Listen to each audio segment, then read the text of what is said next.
The sea stretched like hammered steel beneath a bleeding sky, waves rolling in uneven folds that carried the taste of salt and iron. On the shore, half-buried scaffolds leaned against the wind, the remains of a half-finished port facility abandoned years before the first settlers had arrived in earnest. The structures had rusted into skeletal shapes, but they had not fallen. In that strange persistence, they resembled the people who now made their homes here, scarred, bent, yet unbroken. Yared stood on one of the crumbling platforms, his boots creaking against warped planks that had once been meant for cargo offloads. The sea spray coated his face and arms, stinging his eyes. In his hands rested a long survey rod, the metal tool glinting in the late light as he stabbed it into the soil of the shore. He leaned into the weight, testing the resistance of the earth beneath. "Stable," he muttered, his voice nearly lost to the roar of the tide. "Better than the last section. We can anchor here." Behind him, workers stirred, men and women clad in patched jackets and worn harnesses, their faces weathered by dust storms and hard labor. They had come to this coast not for beauty, but for survival. Every new foundation dug into the earth meant another root clutched deeper into this alien world, another defiance against the void that had nearly destroyed them when they fled the old sphere. One of the workers, a broad-shouldered man with scars across his jaw, stepped forward. "Anchor for what? Another dock? Another platform for machines we can barely keep running?" Yared turned, his eyes narrowing against the grit carried on the wind. "For ships that will belong to us. Not to the sphere, not to the Concordat, not to any alien who thinks we are little more than vagrants squatting on borrowed soil. Ours. You lay the stones now, or our children will have nothing." The man grumbled, but lowered his gaze, nodding once. Yared did not smile at the small victory. Convincing his own people was often harder than fighting against those who sought to erase them.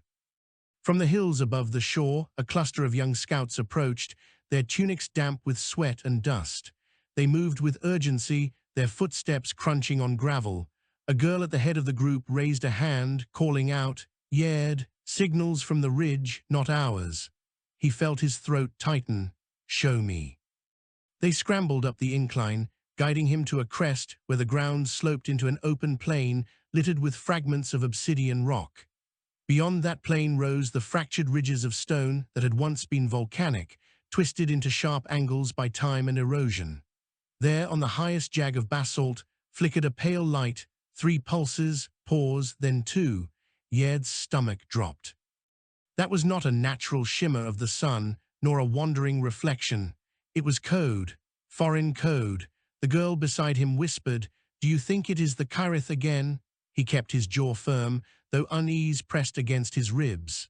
The Kyrith were not known for warnings or signals. When they came in silence, wings folded against their lean bodies until they unfurled with blades sharper than forged steel. Their ships moved like predators, silent above the atmosphere until they descended. They did not announce themselves. "No," Yared said at last. "This is someone else." The pulses repeated. 3 pause 2, 3 pause 2. He tried to dredge memory for any reference, any forgotten code from the old sphere, but nothing matched. He glanced at the scouts, who shifted nervously. "Go back to the settlement," he said.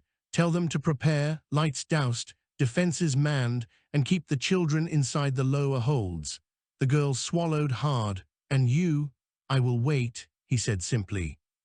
The scouts hesitated, but his gaze brooked no argument. They hurried back down, leaving Yared alone with the dying light. He planted his feet firmly against the ridge, the sea wind lashing his clothes, his hand never straying far from the steel hammer hanging from his belt. He had seen too much of this before, strange signals on strange horizons, and the question of whether they heralded opportunity or destruction. Humanity had been both beggar and thief since their scattering from the old sphere.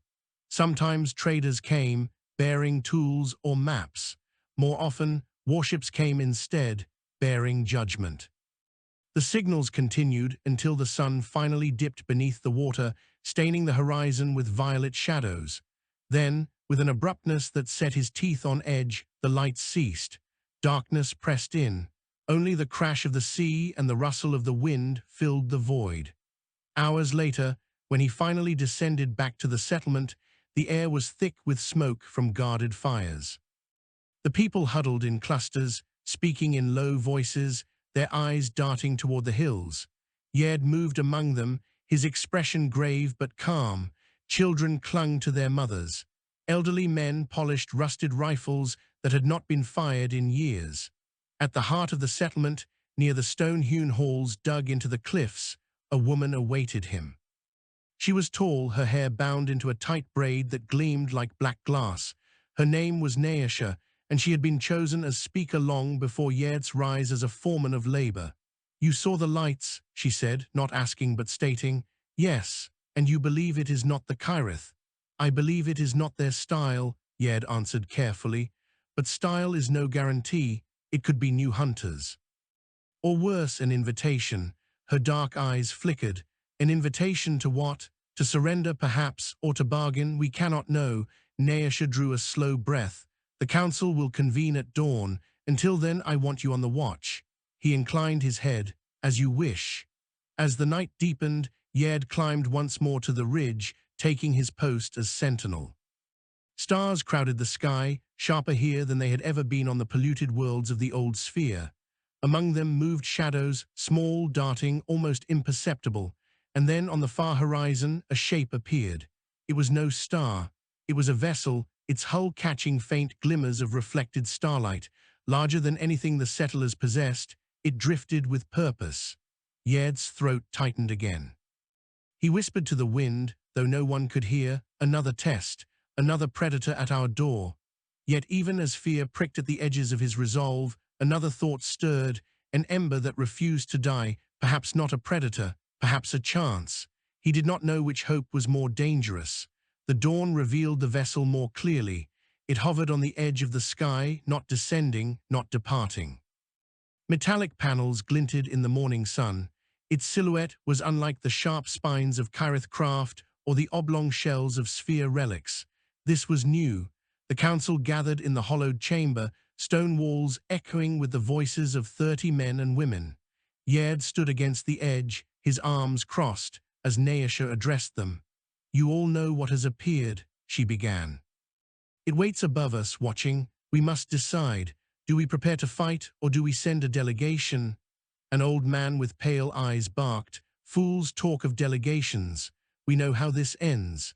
Every time a new power arrives, they demand tribute, demand fealty, and when we cannot give enough, they strike." Another voice, this one younger and brittle, countered, "And if they come with trade, with supplies we desperately need, shall we hide like rats until they leave?" The chamber grew heated with overlapping arguments, voices cracking with desperation. Yared remained silent until Naisha fixed him with a look. "You were the first to see them," she said. "Speak." He stepped forward, his boots crunching on the dust-strewn floor. "We have two truths before us. The first, we are not strong enough to repel an assault from above. If they wish to burn us, they will. The second, we cannot remain hidden forever. If not these visitors, another will find us. So the choice is not between war and peace. It is between meeting them on our terms or on theirs." A hush followed. The old man sneered. "And what are our terms, foreman? We have nothing but rust and scars." Yared's eyes hardened. "We have will, we have land. We have a people who refuse to die even when the universe has tried to erase us. That is more than many empires can claim." Murmurs rippled through the chamber. Naisha studied him for a long moment, then nodded. "You will lead the delegation." Shock rippled through him, though he did not let it show.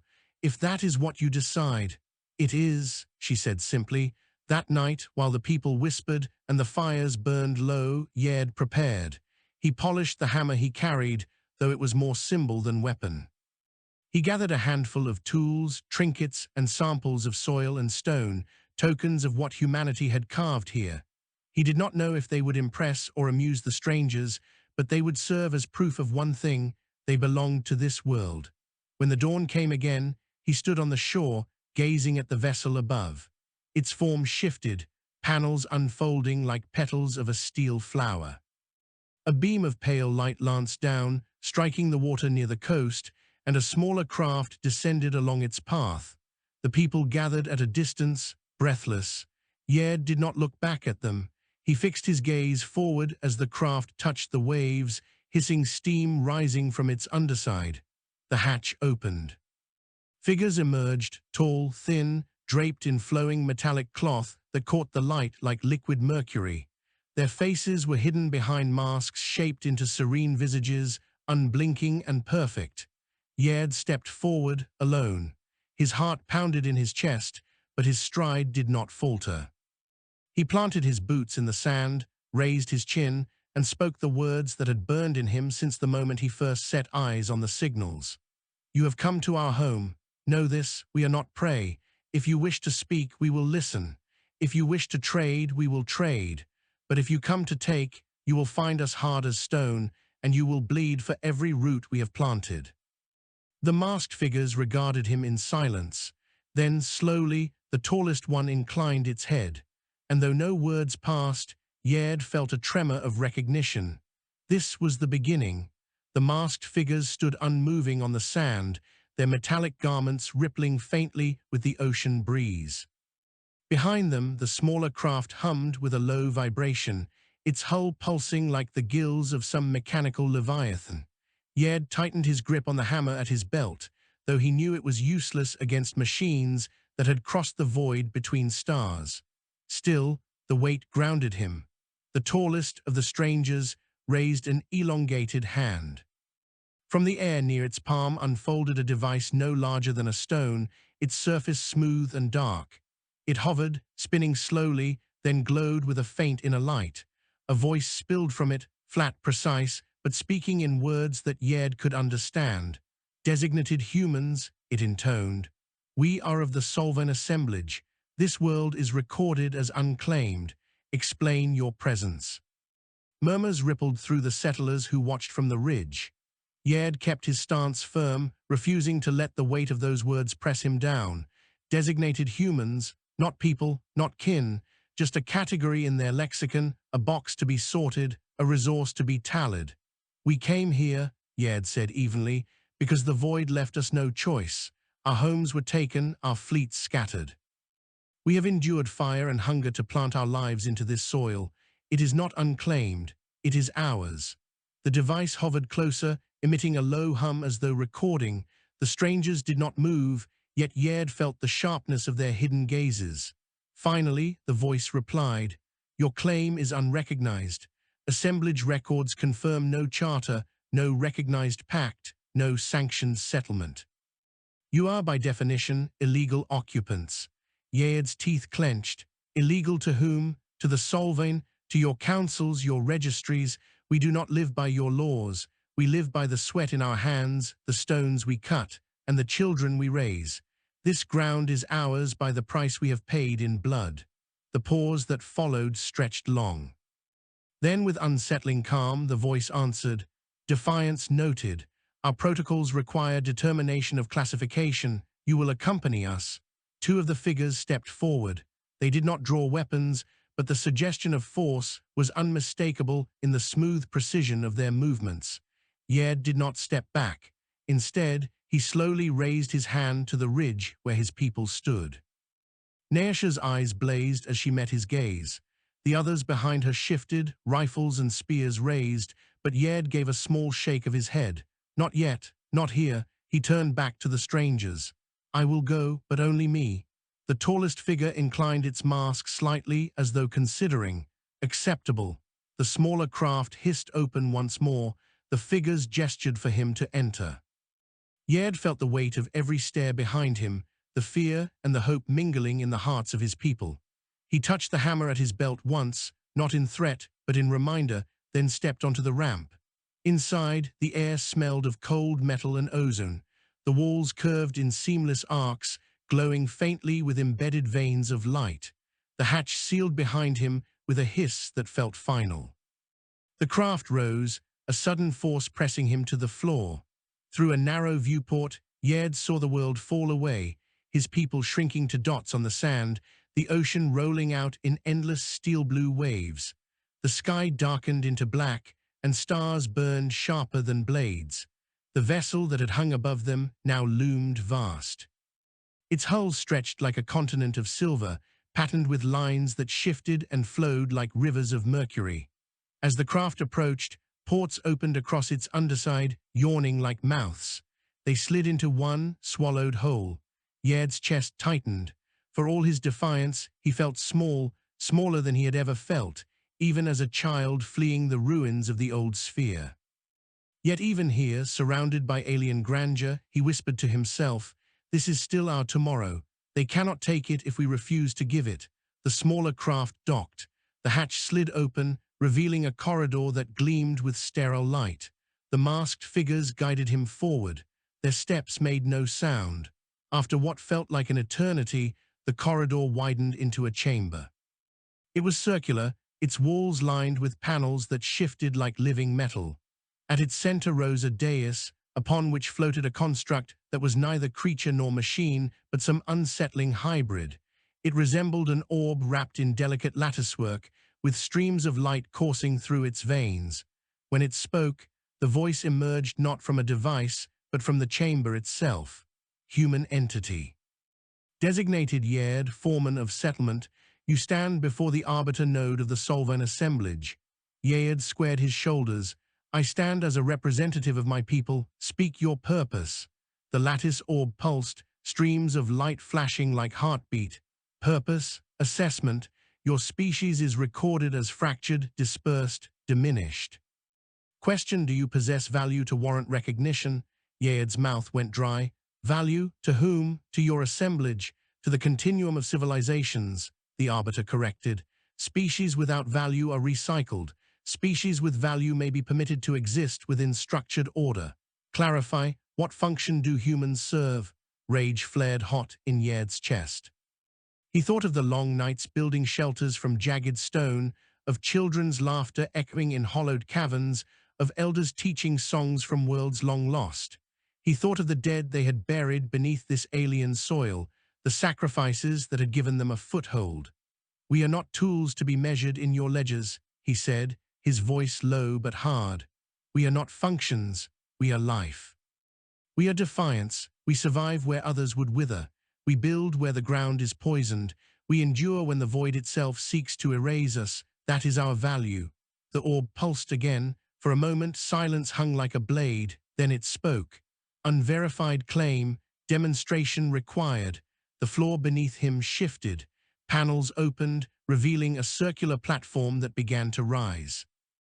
Yared's stomach lurched as he ascended into another chamber. This one was vast, domed like a coliseum. The walls shimmered with translucent screens displaying streams of alien script. At its center lay a pit filled with constructs, machines shaped like predators, their limbs jointed backwards, their eyes burning with cold light. The voice thundered above him. "Test, resilience, engage." The constructs stirred, metal claws scraping against the floor. Yared's breath came sharp and fast. He had nothing but his hammer, a tool of stone and steel, yet he felt a grim clarity settle into his bones. "They will measure us as beasts. Then let them see the beast that refuses the leash." The first construct lunged. Yared pivoted, the hammer whistling through the air as he brought it down against its head. Sparks erupted. The machine staggered, its eye flickering.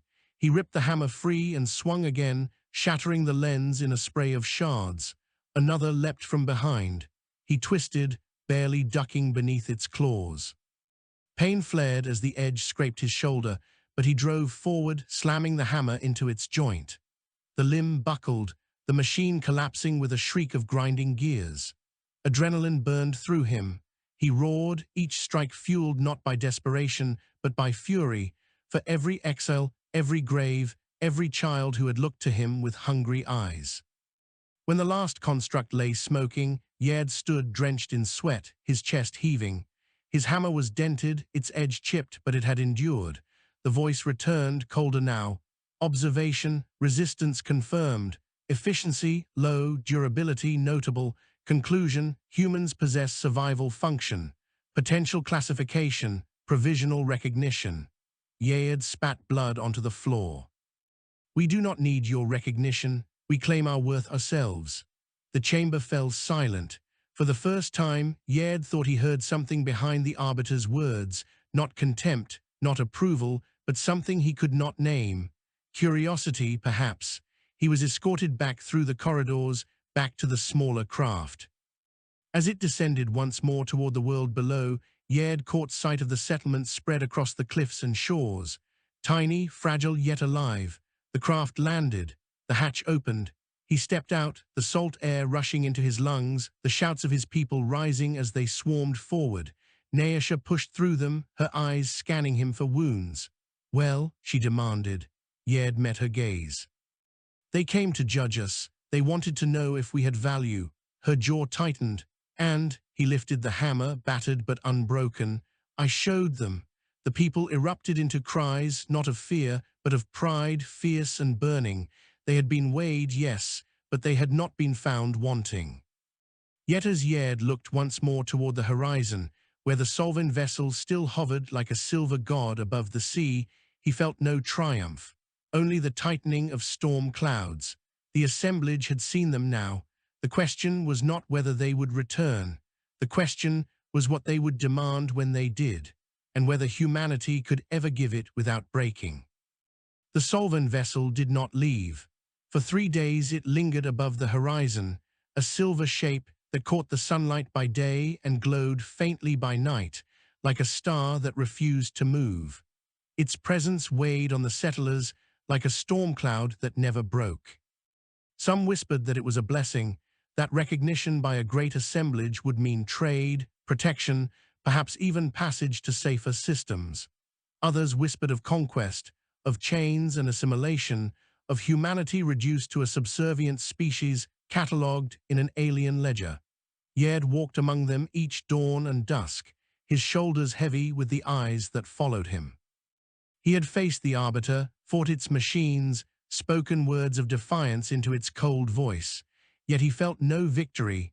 He felt like a seed caught between stones, uncertain whether it would sprout or be crushed. On the 4th morning, the silver shape split apart. A section of its hull unfurled like a flower opening, and from its depths emerged not a shuttle but something larger, an entire barge, descending on pillars of pale fire. It bore no weapons that Yared could see, but its size alone made the people scatter inland, watching from ridges and caves. The barge settled on the plain beyond the cliffs, its landing legs sinking into stone. The ground trembled. When its hatches opened, the settlers held their breath. This time, dozens of figures emerged. Some wore the same serene masks as before, their metallic garments whispering in the wind. Others were machines, towering constructs of jointed limbs and faceless helms, their movements precise as clockwork. They carried crates, devices, structures that unfolded themselves on contact with the earth. Within hours, a camp had been raised, towers of lattice metal, glowing pylons, humming generators. The Solvine were not visitors anymore. They were establishing a presence. Yared stood with Naisha on the ridge, watching the transformation. "They are planting their own roots," he said grimly. Naisha's mouth was a hard line, "and we are expected to water them with our obedience." The council gathered that night. The chamber echoed with panic, fury, fear. "They will take the land," an elder shouted. "What little we have carved for ourselves will be swept away." "Perhaps not," countered another, younger man.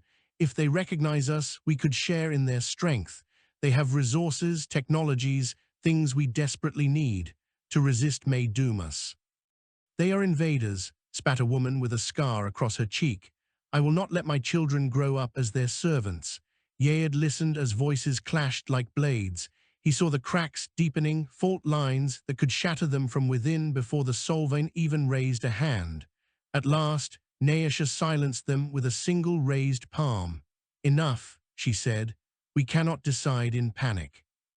We will send an envoy again. This time, more than Yared will go.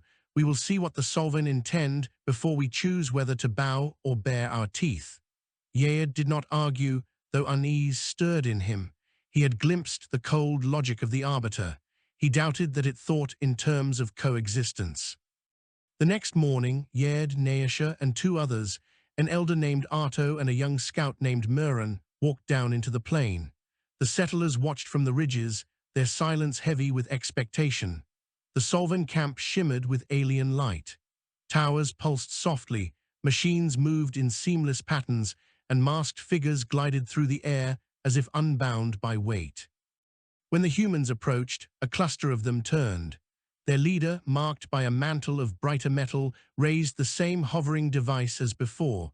Delegates of unrecognized humans, the voice intoned, welcome to Solvine ground. Naisha's eyes flared, but her voice was steady. This is our ground. We came to hear your intentions. The device pulsed. Intentions: to establish an assemblage relay node. This world possesses resources suited to logistical expansion. Recognition of human claim is under review. Under review, Otto barked, his voice rough. You mean you will decide whether we are allowed to keep living here? Affirmative, the voice said with no hesitation. Murren's fists clenched at his sides. Naisha drew a slow breath, controlling the fire that wanted to erupt from her tongue. And what will your review require of us? Demonstration of compliance with assemblage structure, the voice answered. Submission to census, resource allocation, and functional integration. Failure to comply results in reclamation. Yared stepped forward. Reclamation meaning what? Reclamation meaning removal, the voice said flatly. The air between them seemed to crackle. Naisha's voice was sharp as glass. And if we refuse? The device hovered in silence for several long moments. Then it pulsed again. Then resilience will be tested on a scale not yet demonstrated. Decision must be rendered within 6 cycles of this world's sun. The delegation returned in silence. The settlers gathered as they climbed the cliffs, their faces taut with hunger for answers. Naisha spoke the truth without softening it. They demand obedience or removal. We have 6 days to choose. The outcry shook the hollowed chambers. Fear roared louder than defiance, though both were present in equal measure. Yared felt the ground shifting beneath their unity, the dangerous pull of desperation. That night he could not sleep.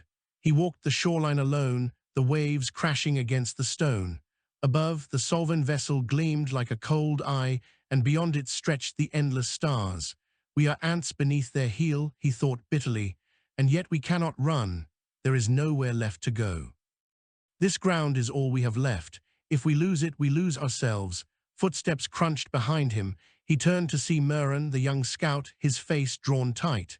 They mean to enslave us, Murren said bluntly.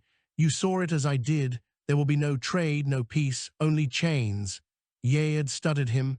And what do you propose? The boy's jaw clenched. Fight them now.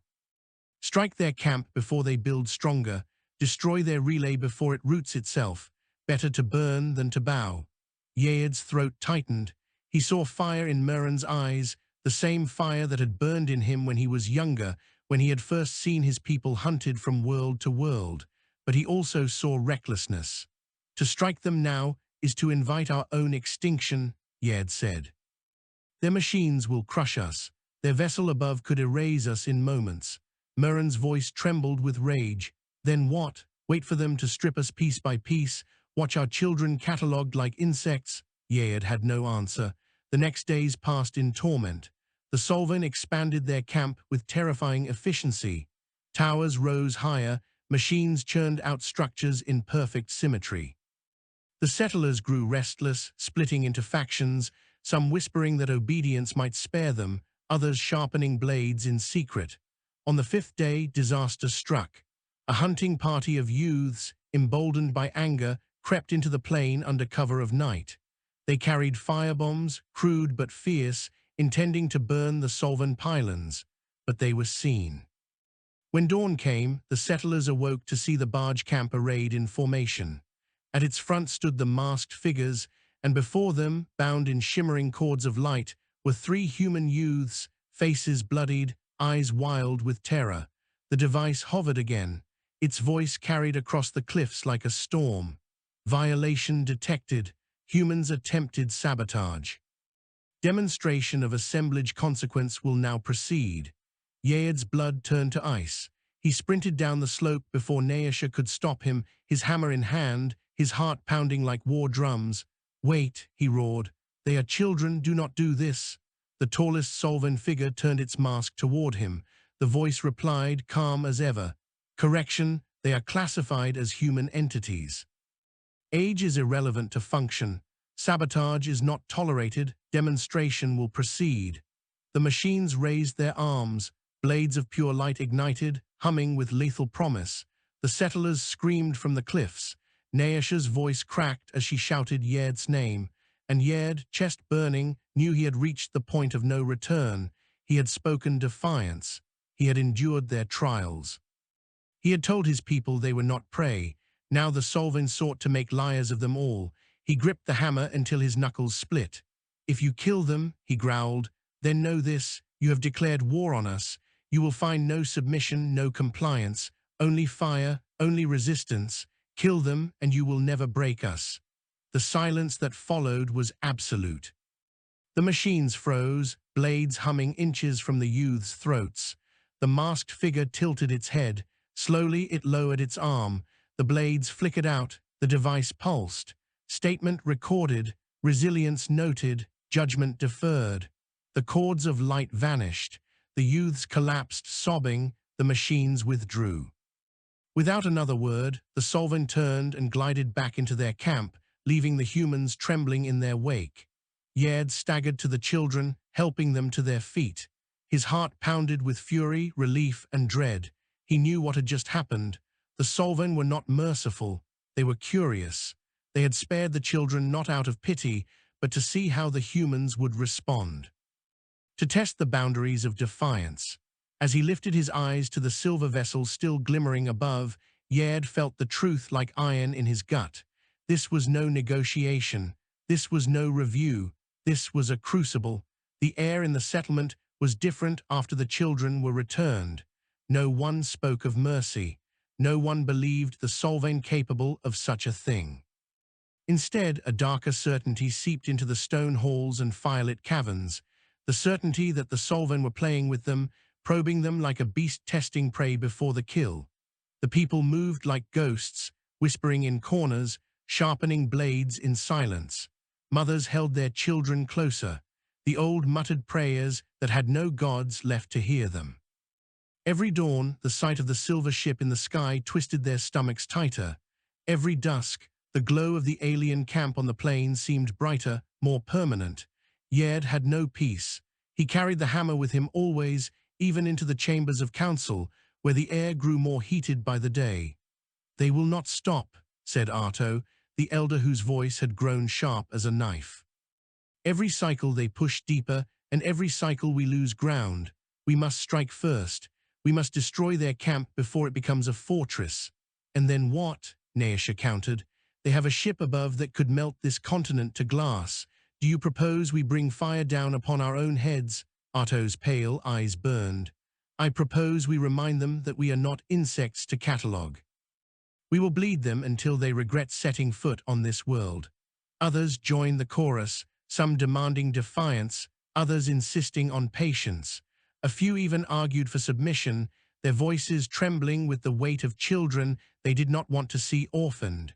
Yared sat through it all in silence until the room roared like a storm. At last, he rose. "We speak as though the Solvine think like we do," he said. The room quieted enough for his words to carry. "But they do not. They are not conquerors in the way we have known. They are something colder. They are measuring us.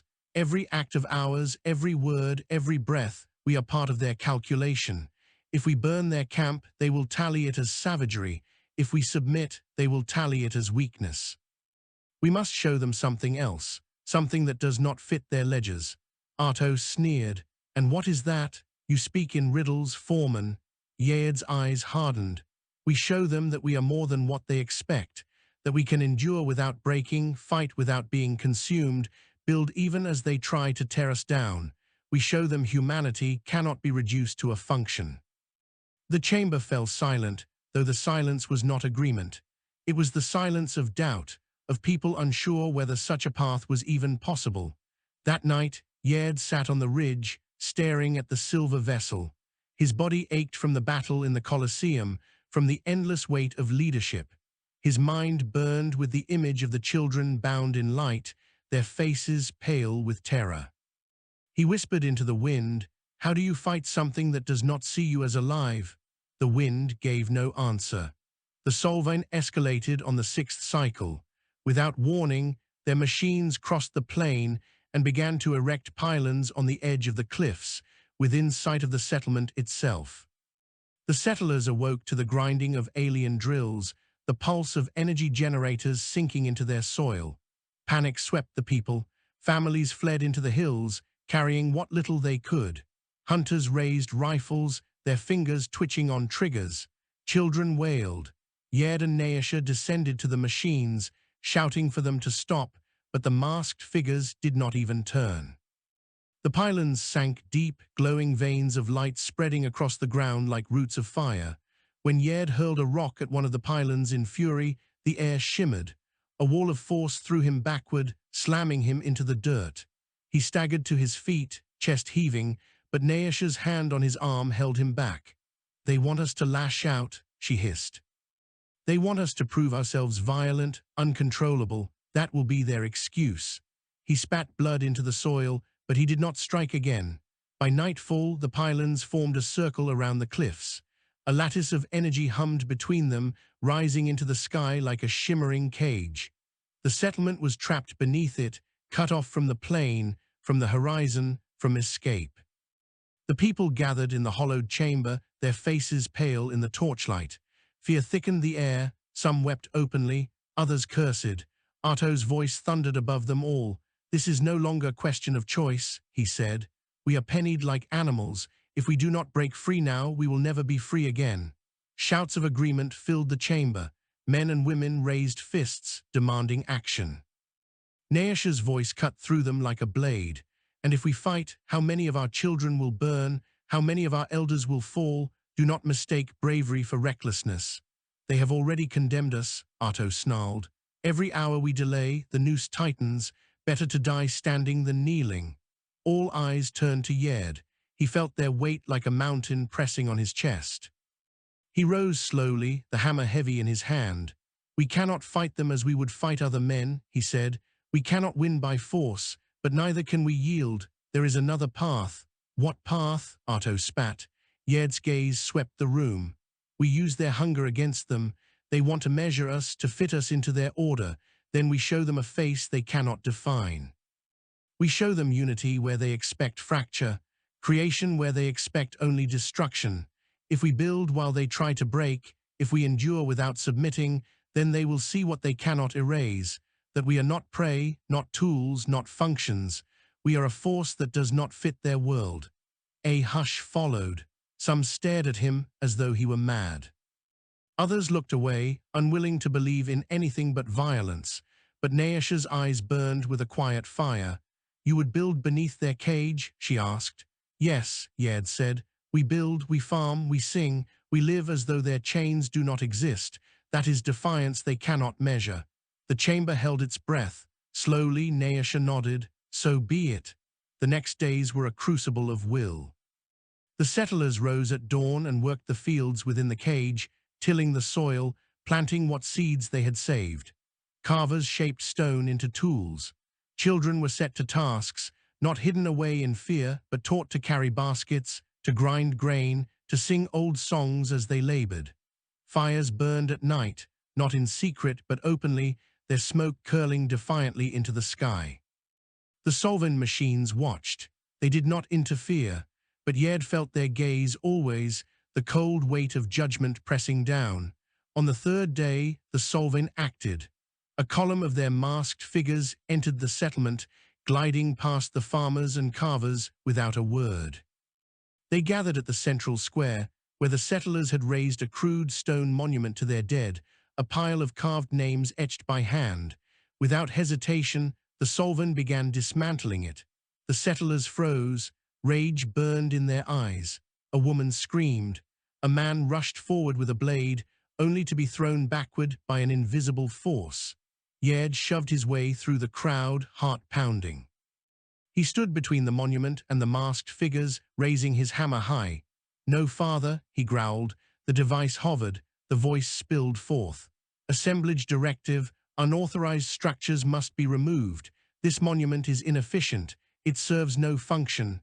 It serves memory, Yared snarled. It serves love. It serves the weight of every life given so that we could stand here today. You will not touch it.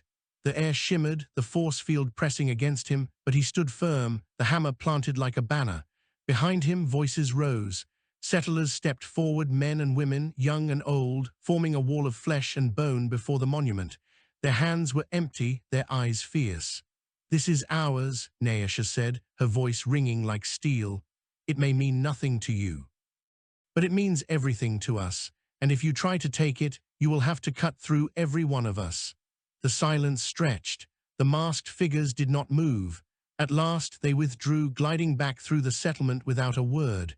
The people erupted, not with cheers, but with tears, with shaking relief. They had not struck a blow, yet they had held their ground. Yared touched the monument, his palm pressed against the carved names. For the first time in many cycles, he felt something other than dread. He felt pride, but the Solvine were not finished. The following night, the sky erupted with fire. A smaller settlement to the north, a cluster of families who had lived apart from the main cliffs, was engulfed in beams of light from above. The silver vessel did not even descend. It simply rained judgment. When dawn came, Yared and Naisha led a party to the ruins. What they found broke even the hardest hearts. The homes were ash. The fields were glass. Bodies lay in the open, burned beyond recognition. The few who had survived stumbled like ghosts, their eyes hollow, their voices gone. The settlers buried the dead in silence. Not a word was spoken, but the weight of what it meant settled on every shoulder. The Solvine were tightening the crucible. Back at the cliffs, the council gathered again. Arto's voice trembled with fury. "Do you see now? Do you still speak of building while our brothers and sisters are slaughtered like vermin? We must strike back." His words were echoed by dozens, their fear boiling into rage. Naisha turned to Yared. "What say you?" Yared felt the eyes of the dead on him, the weight of the monument, the screams of the children. His heart ached to roar for war, to call for fire and blood, but he forced the words past the storm in his chest. "They want us to break, to abandon reason, to shatter ourselves against them. That is their victory. If we strike blindly, we give them what they want. But if we endure even this, then we deny them. We turn their cruelty into our strength." Arto slammed his fist on the stone table. "Endure? How many more must die before your endurance collapses into a grave?" Yared met his gaze. "As many as it takes, until they learn that humanity cannot be erased." The chamber trembled with fury and grief. But somewhere in that storm, a seed of resolve began to take root. The crucible was burning hotter, and Yared knew it would only grow worse before the end.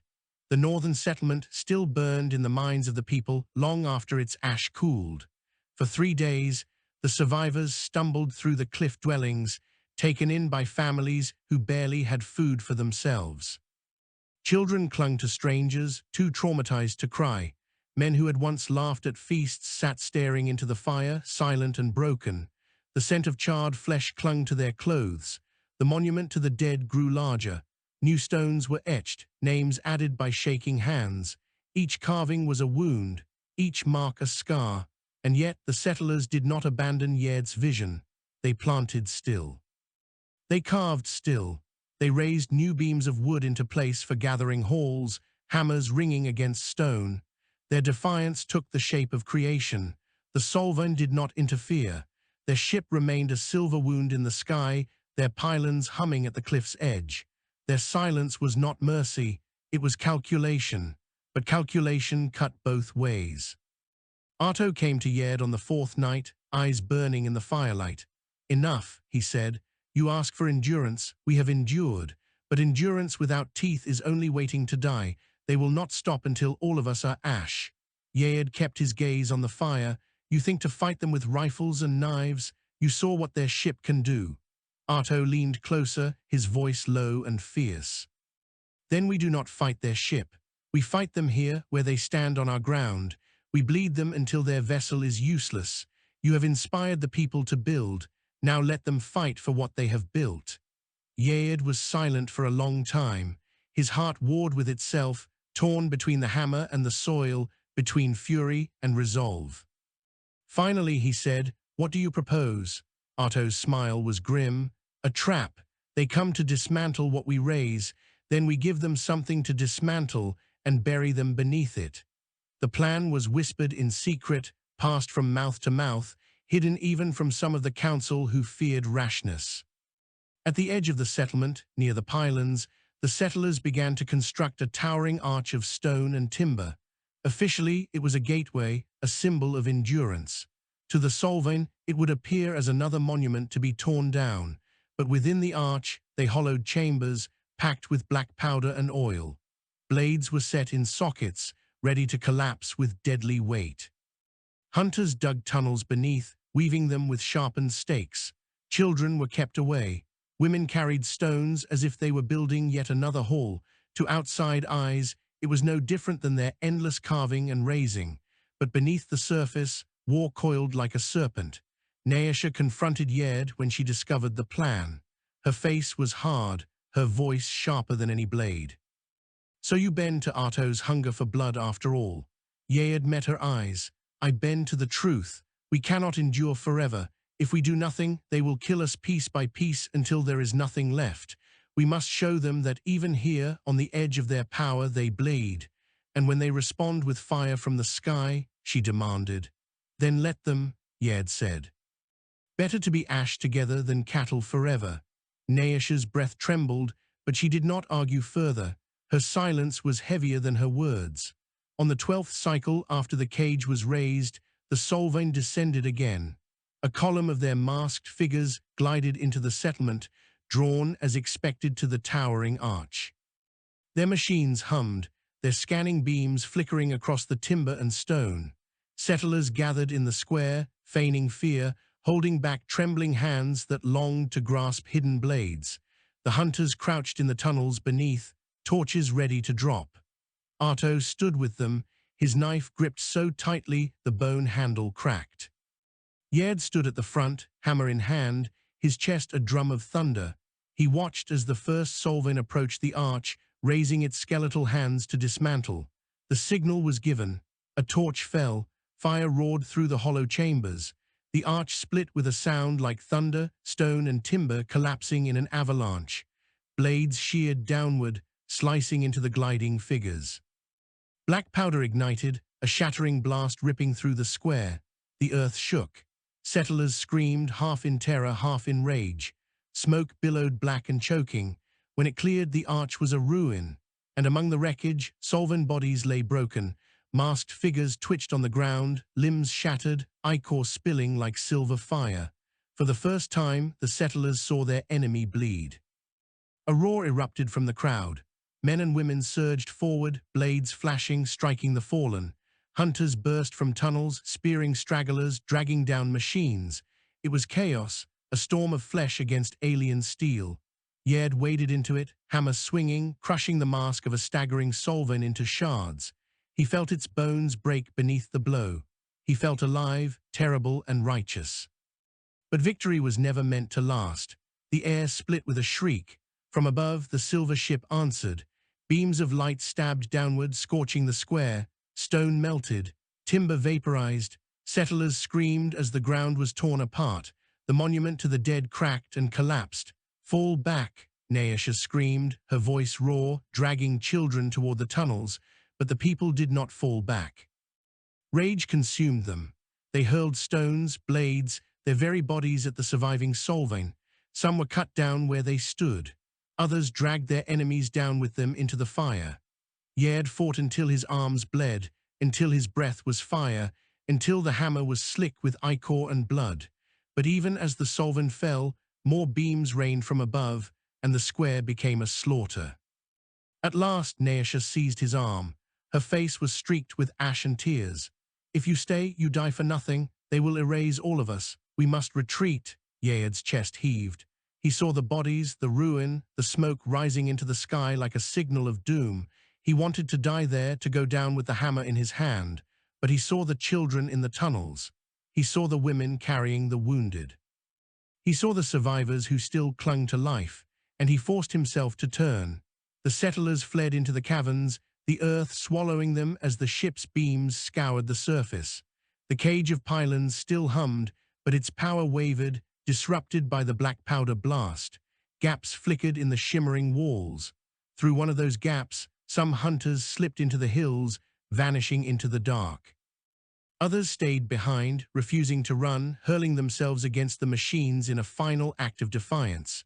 When the beams ceased, the settlement was no more. The halls were rubble, the fields were ash, the monument was dust.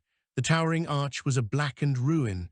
The Solvine had answered, and they had answered with annihilation.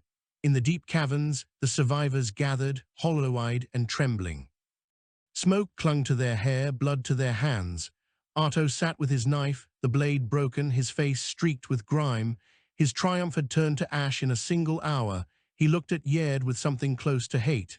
"This is your endurance," he spat. "This is what it bought us." Yared could not speak.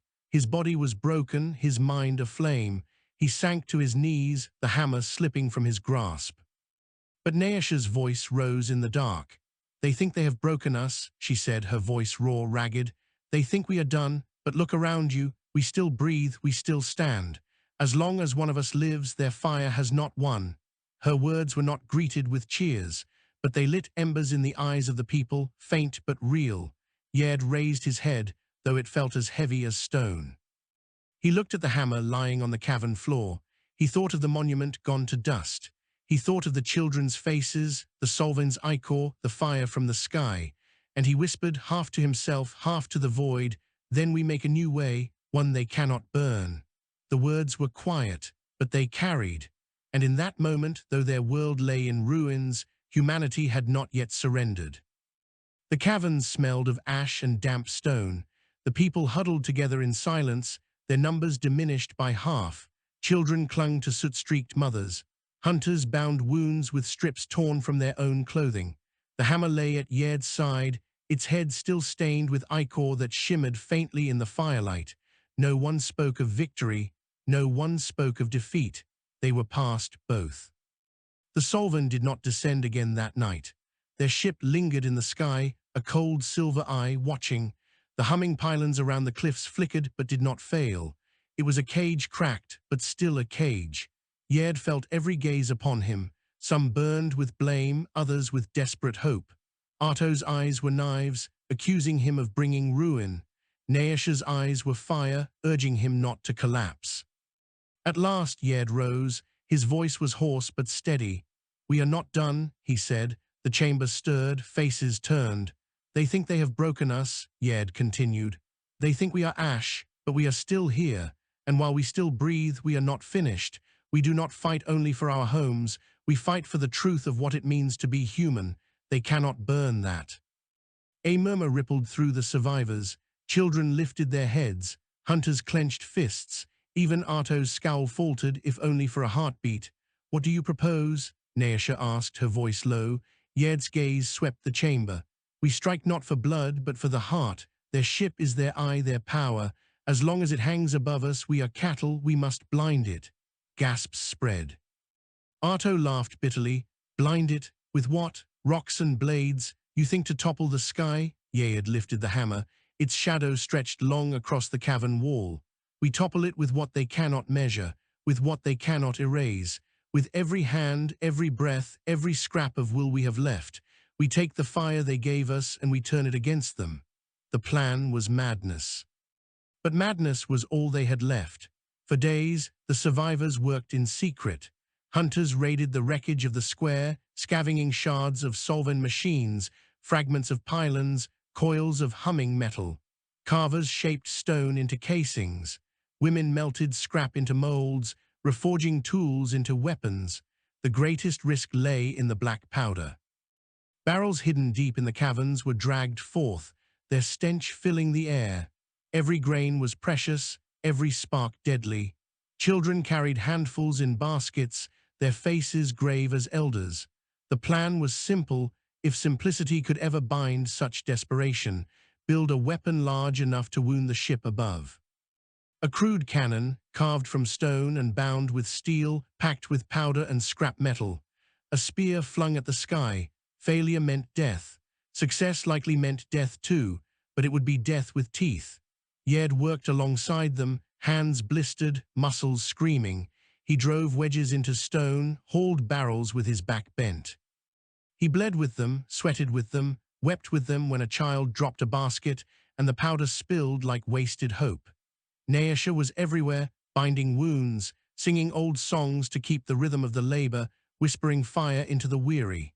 Her voice was a thread that held the people together. Even Arto worked. His knife hand was steady as he shaped the fuses, his anger transmuted into focus. He did not speak to Yared, but he labored as fiercely as any. And slowly, impossibly, a weapon took shape in the cavern's heart, a cannon of stone and steel, a barrel wide enough for a man to crawl through, a charge of powder that could shatter mountains. It was ugly, it was fragile, it was theirs. The Solvine noticed. Of course they noticed. The ship hung lower, its beams of light sweeping the hills.